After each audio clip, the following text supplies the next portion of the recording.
Big boss വീട്ടിലെ ആകെയുള്ള എന്റർടൈനറായ നമ്മുടെ നെവിന് ബിഗ് ബോസ് വീട്ടിൽ നിന്നും അപ്രതീക്ഷിതമായി ഇങ്ങനെ പടിയിറങ്ങുമെന്ന് ഒരിക്കലും ആരും പ്രതീക്ഷിച്ചിരുന്നില്ല. നെവിന്റെ ഇന്നത്തെ ഈ വിഷയത്തിന് വലിയൊരു പങ്ക് വഹിച്ചിരിക്കുന്നത് നൂറയും ആദിലയും തന്നെയാണ്.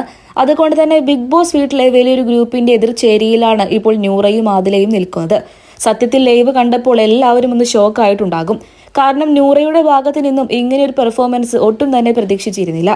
കഴിഞ്ഞ ആഴ്ചയും ലാലട്ടൻ വന്ന സമയത്ത് നൂറ ഒതുങ്ങിക്കൂടുന്നതായി തോന്നുന്നുണ്ട് എന്ന് പറഞ്ഞിരുന്നു. എന്നാൽ നൂറ ഇപ്പോൾ ആകെ മാറി മറഞ്ഞു.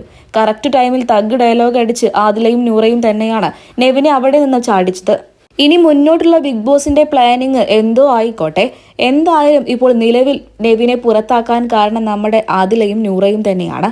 അതായത് നെവിൻ ഇങ്ങനെ പോകണമെന്ന് പറഞ്ഞ സമയത്ത് ധൈര്യമുണ്ടെങ്കിൽ നട്ടലുണ്ടെങ്കിൽ ഇറങ്ങിപ്പോടാ എന്ന് നൂറയും ആദിലയും പറയുന്നുണ്ട്. ഇത് കേട്ടിട്ട് ട്രിഗർ ആയിട്ടാണോ എന്നൊന്നും നമുക്കറിയില്ല. എന്തായാലും നെവിൻ അവിടുന്ന് ഓടിപ്പോകുന്ന ഒരു സാഹചര്യമാണ് പിന്നീടുണ്ടായത്.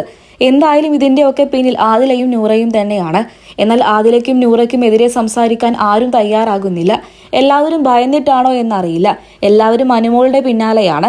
നൂറയ്ക്കും ആദിലയ്ക്കും എതിരെ ഒരാൾ പോലും ശബ്ദമുയർത്തുന്നില്ല. സത്യം പറഞ്ഞാൽ നമ്മുടെ നെവിന് ബിഗ് ബോസ് വീട്ടിൽ നിന്നും പോവാൻ കാരണം ആദിലയും നൂറയുമാണ്. അവരങ്ങനെ പറഞ്ഞപ്പോഴാണ് നെവിന് വല്ലാണ്ട് അങ്ങോട്ട് ട്രിഗർ ആയത്. അതുകൊണ്ട് തന്നെയാണ് നെവിൻ കേട്ട പാതെ പുറത്തേക്ക് ഓടിപ്പോയത്. എന്തായാലും ഇതിന്റെ പിന്നിലുള്ള ഗെയിമിംഗ് പ്ലാൻ എന്താണെന്ന് നമുക്കറിയില്ല. എന്തായാലും വരും എപ്പിസോഡുകളിലും ലൈവിലും നമുക്ക് കണ്ടു തന്നെ അറിയാം.